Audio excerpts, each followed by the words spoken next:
going to be a tough week to get around, and there's going to be plenty of traffic, as Guy just talked about, but also heightened security as the city prepares to welcome world leaders for the United Nations General Assembly. And as you can see in this map we're going to show you, from street closures to frozen zones, mass transit is the way to go.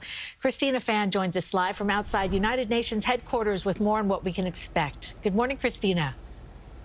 Good morning, Cindy and Natalie. It is that time of year again when the east side of Manhattan transforms into a hive of diplomatic activity and also a traffic nightmare all at the same time. Over 140 world leaders will be convening this week for the 80th session of the United Nations at one of the more volatile times in its history. Among the several key issues that are expected to be discussed include the war in Ukraine, the humanitarian crisis in Gaza, climate change, and artificial intelligence. A number of high-profile events are slated for the start of this week, including a conference today on Palestinian statehood.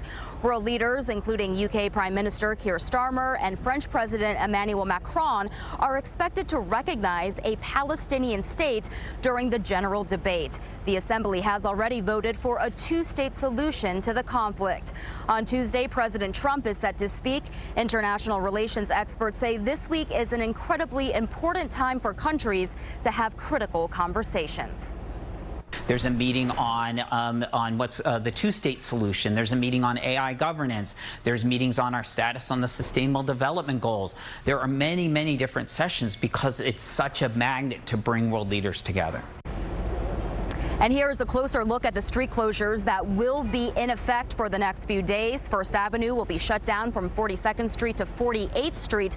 44th Street to 48th Street will also be closed from First Avenue to 2nd Avenue daily for the duration of the assembly.